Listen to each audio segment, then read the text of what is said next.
Allô, bonjour et bienvenue à toi pour le tirage des prévisions tarologiques de la semaine, de cette semaine du lundi le 24 à ce dimanche le 30 août 2026, dernière semaine du mois d'août, mais pas de l'été, ça finira le 21 septembre.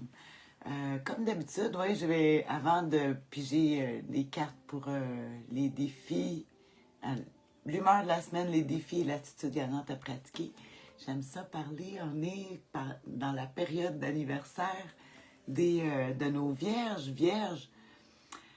signe de terre. Bonne fête à toi, petite vierge, hein, ou petit vierge, parce que des fois je trouve ça plate, hein, les hommes à s'identifier à la vierge.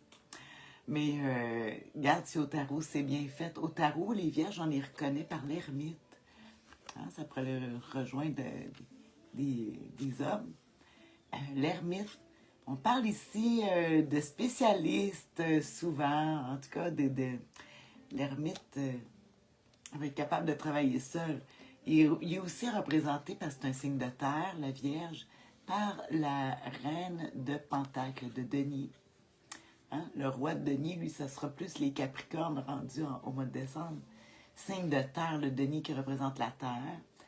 Fait qu'ici, on voit, on l'appelle la mère nourricière, hein, la reine de Pentacle, avec toujours près des animaux. Je ne sais pas si t'es une vierge, si t'aimes beaucoup les animaux. En tout cas, ou avoir de la compagnie, une chose qui est sûre. Et plus particulièrement, nos vierges du premier décan, on les reconnaît avec le 8 de Pentacle ici. Hein? Qu'on parle de, c'est la carte du retour aux études, hein? Ça donne-tu bien l'enseignement, c'est vrai les vierges, l'enseignement, ça donne bien parce que c'est le numéro 9, l'arcane majeur, qui nous amène au 9e mois, qui est le mois de septembre, la rentrée scolaire, le 8 ici de Pentacle, pour nos vierges qui sont nées entre le 23 août et le 1er septembre. C'est le premier décan des vierges, alors bonne fête maman, bonne fête ma cousine Ève, qui ont la même date de naissance en tout cas. Alors on connaît toutes des vierges, on reconnaît ici un souci du détail. Des fois ils peuvent être là parce qu'ils vont trop tatillonner pour que ça soit parfait. En tout cas, voilà, c'est un petit retour. Fait qu'ici, c'est notre calendrier du tarot. C'est pas la carte de la semaine que j'ai pigée au hasard. Non, non. On va y aller vers ça maintenant. Je remets les cartes dans le jeu. Pour aller justement voir, tu le sais, c'est bon pour toi, moi, le monde qui t'entoure. C'est un angle de vue, hein, comme je dis. Ben, beau être tarologue, là, mais ma formation professionnelle est en coaching de gestion, en entreprise, hein, aider les gens à atteindre des objectifs. Puis le tarot, ben, j'ai trouvé que c'est une méthode vraiment amusante et ludique de mettre une lumière de plus sur notre chemin. Fait qu'on y va comme ça, on s'amuse avec ça, on va regarder à quoi on peut s'attendre cette semaine, à quelle humeur avec le tarot des sorcières que j'ai décidé d'utiliser en ce moment. Alors celle-ci, ouais, bien hâte de voir l'humeur de la semaine.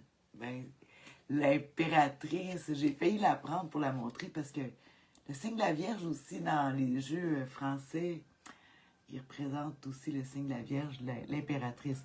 Ben c'est sûr parce que c'est le symbole féminin qu'elle a, c'est Vénus. Mais en tout cas, mais pour l'humeur de la semaine, de quoi on parle avec l'impératrice? On parle de prendre sa vie en main, d'être proche de la nature, des animaux. C'est sûr que cette reine, je l'appelle toujours la reine, l'impératrice, très proche de son clan familial ou amical, elle aime être proche de son clan. C'est une carte qui parle beaucoup de voyages, les aéroports, les gares, le train, l'avion, ça représente beaucoup ça, le déplacement aussi, pour cette semaine. Hein? Il y en a peut-être encore là, qui prennent des vacances, là, les dernières, comme là, les enfants, je pense qu'ils n'ont pas de 15 jours, là, ici au Québec, là, pour 2 semaines. Fait que bon, alors elle peut garder des enfants, l'impératrice. Hein, ça te donne l'humeur de la semaine. Sinon, ben, ça va être d'être le propre acteur de sa vie. Puis avec le verre. En tout cas, on va regarder justement le défi à surmonter cette semaine avec l'impératrice. Cette humeur, ça fait du bien, c'est une belle carte. Hein? Ça fait longtemps qu'on n'a pas eu une belle carte comme l'impératrice. Bon, c'est sûr qu'elle a des défauts. On va regarder comment que ça va sortir ces défauts-là. Avec le défi à surmonter. Ah! Le 7 de coupe, la carte des illusions. Oh là là là là.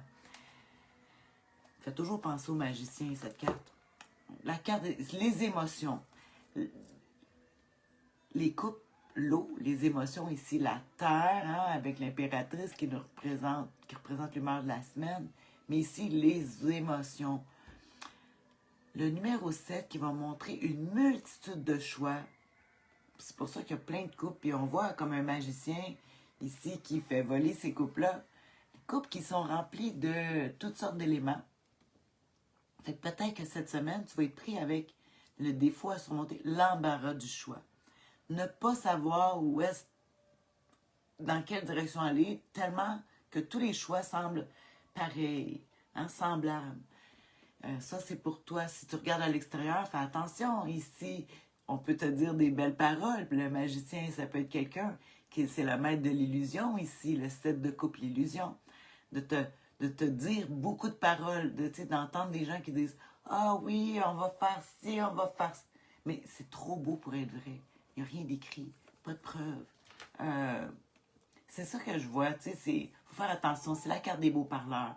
Puis peut-être que c'est nous aussi le défi à surmonter, que c'est nous autres, les beaux parleurs. On dit « Ah oui, oui, je vais faire ci, je vais faire ça », mais il n'y a rien pour ancrer dans la réalité, comme justement le contraire de notre humeur de la semaine avec l'impératrice, qui elle est très ancrée. C'est la reine, pas la reine, mais l'impératrice, elle est ancrée. Même si quand même ça parle d'avion, mais en tout cas c'est très drôle, là, mais... Puis ici on voit que, oups, c'est n'importe quoi. On va aller regarder justement la dernière carte, la plus importante, quelle est l'attitude gagnante à pratiquer avec ces humeurs-là, si tu les rencontres. L'attitude, ça c'est toi, là. Ouais. Qu'est-ce qu'on doit faire? Toi, moi, avec le roi de coupe. Devenir le maître de ses émotions. Ben oui, justement, pourquoi je dis ça, le maître des émotions? Mais parce que ici, avec les coupes, je t'ai dit, c'est les émotions. Mais ici, le roi étant la dernière carte de la série des coupes, le roi de coupe, ben, c'est que lui, il est rendu qu'il maîtrise les émotions. Mais il maîtrise et il comprend les émotions des autres. Fait qu'on comprend qu'il y a des gens qui, des fois, ils sont bons parleurs, mais dans l'action. Puis c'est comme si le roi de coupe, il disait, bof, tu sais, ça va passer, il va comprendre les autres. En tout cas, c'est comme, c'est le plus féminin, je te dirais, le roi de coupe des rois. Hein? Fait que ça donne bien avec l'humeur de la semaine qui est l'impératrice. Hein? Tout le monde, peu importe ton genre. Ici, on va parler ici d'aller plus aller avec la douceur, l'accueil. C'est une coupe quand même, un roi ici qui va accueillir, qui est accueillant.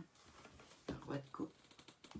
Conseil du tarot, c'est d'aller maîtriser ses émotions, de savoir faire la différence hein, entre qu'est-ce qui est une émotion.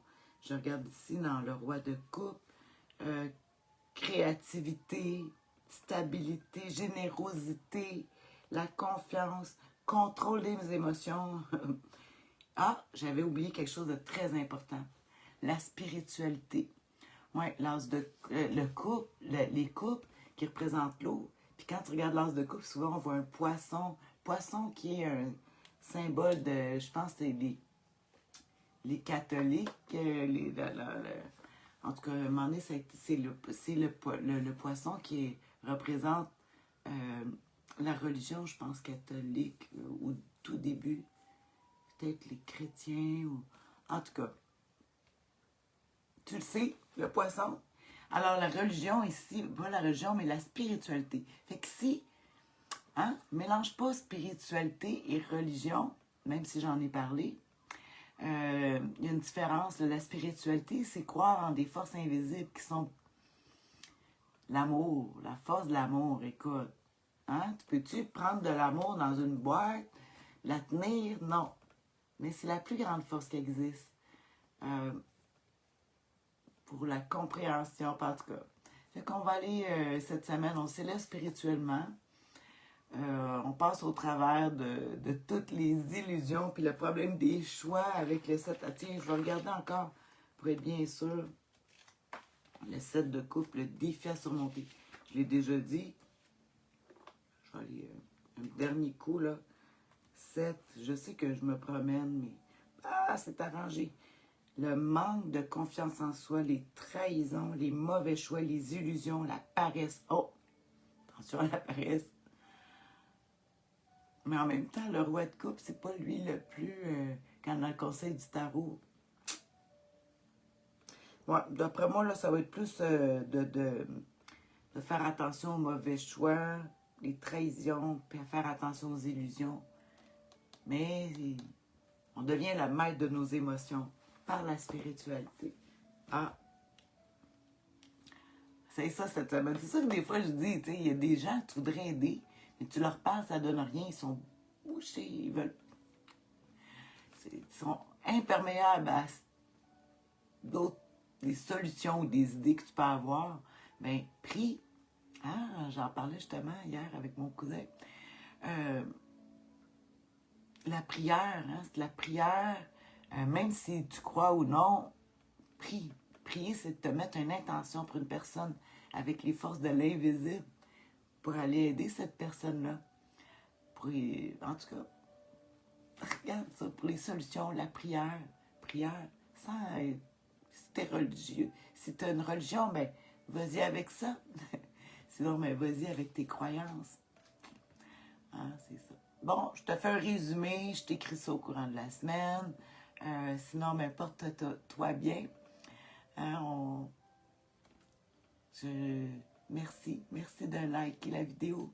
Hein, ça l'a fait comme plus circuler. Puis, ben moi, ben, ça me fait plaisir aussi.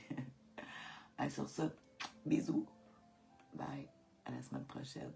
Ah, merci Michel Entré. Bonne semaine.